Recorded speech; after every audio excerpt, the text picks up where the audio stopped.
आ रही है। इन्हां दोनों ही दे महीनिਆਂ ਵਿੱਚ हिंदू पंचांग के हिसाब नाल फर्क है तो वह मुद्दा वो नहीं है, वो हुण जोड़िया जा रहा जानबूझ के।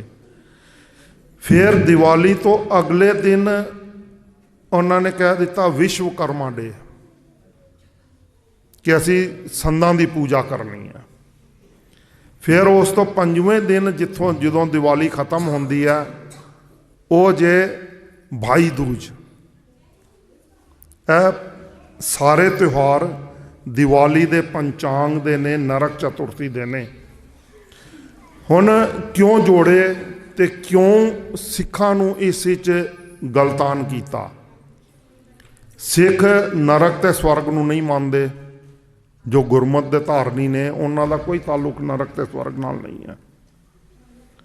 तुहानूं नरक ते नरकां विच पाउण वास्ते, नरक तो बचाउण वास्ते, डर पैदा करन वास्ते गुरु नानक कहंदा निरभाओ निर्वैर अकाल मूरत आजूनी सैभंग गुर प्रसाद।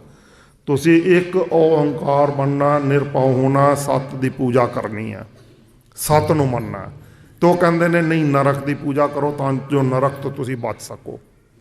पहला दिवाली का खंडन गुरमत विच हो गया कि असी नरक ते डर नूं नहीं मानते। पहली चीज़ तो वह तुहाडे तो नरक ते डर की पूजा करवाउंदे ने। दूसरी चीज़ वो कहंदे ने धन तेरस, धन की पूजा करो, करंसी की पूजा करो। धन का मतलब है करंसी। माया तो पूरे संसार विच जो भी प्रलोभन ने वो सारे माया विच आ जाते हैं। गुरबाणी च जिहड़ी माया नूं वरत्या गया शब्द नूं, वो पूरे ब्रह्मंड च जिन्ने भी प्रलोभन, लालच, स्वार्थां दे ढंग तरीके और वस्तुआं ने, पदार्थ ने, वो सारे ही माया ही चाहते हैं। गुरबाणी की माया विच सिर्फ करंसी नहीं जी आती। साडे संतां साधां ने माया नूं करंसी बना दिता तो बाकी जो मर्जी लालच करी जाओ तुसी, जो मर्जी प्रलोभन करी जाओ तुसी, जो मर्जी स्वार्थ सिद्धि करी जाओ, उन्होंने बुरा नहीं मानते। कहते बस माया माया माया मतलब करंसी ना। गुरमत की माया ही सारा कुछ आंदा जे, ते हिंदू की माया ही सिर्फ करंसी आती है। वो कहते ने करंसी की पूजा करो। गुरु महाराज जी कहते ने करंसी की पूजा नहीं करनी।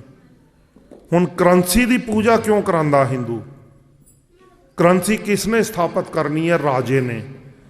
करंसी के उत्ते किसका निशान हुंदा? राजे की फोटो, राज का चिन्ह, राज के प्रमुख की।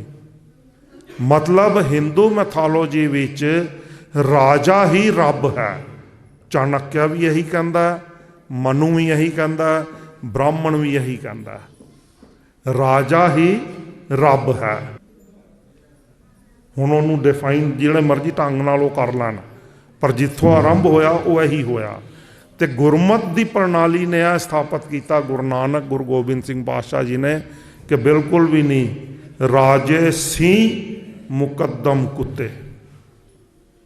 बड़ी वड्डी डेफिनेशन जे, बड़ा वड्डा साडा टकराव है फिलोसफिकल विचारधारक गुरमत प्रणाली का, एक अकाल पुरख नूं मनण वाले लोकां दा दुनियावी ढंग विच तुहानूं कैद करन वास्ते, गुलाम बनाने वास्ते जिहड़े ढंग तरीके अपनाए गए ने, उन्हां दा बड़ा वड्डा टकराव है। ते तीसरा टकराव हैगा राजे सिंह मुकदम कुत्ते ते करंसी ते राजे की फोटो होंदी है, राज चिन्ह होंदा है। करंसी अपने आप विच गुलामी की निशानी है तो वो तुहाडे तो इसकी पूजा करांदे ने। जिस करके सिख ने दिवाली नहीं मनानी, नरक चतुर्थी दूसरा ढंग हैगा। तीसरा गुरु नानक पातशाह जी तो लैके गुरु गोबिंद सिंह पातशाह जी तक शब्द गुरु ने यह निर्धारित किया कि वो एक अकाल है। उस अकाल की ही कालत पूरी ब्रह्मंड की सृष्टि है। पूरा ब्रह्मंड उस अकाल पुरख ने ही कढ़िया है।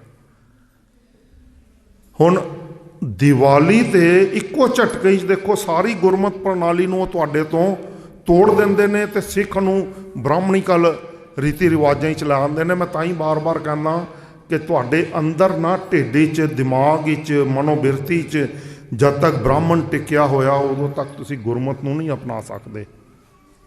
वो की करते ने, कहते ने कि दिवाली तो अगले दिन विश्वकर्मा पूजा करनी है, क्योंकि विश्वकर्मा जी ने यह सारी सृष्टि साजी। तो विश्वकर्मा जी का जन्म किदों होया ते सृष्टि का जन्म किदों होया, जे आ पुछ लईए तो असी फिर लड़ाई वाले पासे पै जाते हैं, किंतु परंतु नहीं है। सानू एक अपने दिमाग नूं, मनोबिरती नूं एक अकाल दे नमित तां परखना ही पैना है ना, कि असी एक अकाल नाल जुड़ना है कि उस दियां बनाईयां हुई चीज़ां नाल जुड़ना है। तो वो कहते हैं कि विश्वकर्मा जी ने जेड़े जेड़े संदां नाल धरती बनाई, सृष्टि बनाई या मनुख बनाया, उन्हां सारे संदां नूं इकट्ठा करके पूजो। तो वो किरतियां दा दिन मना दिता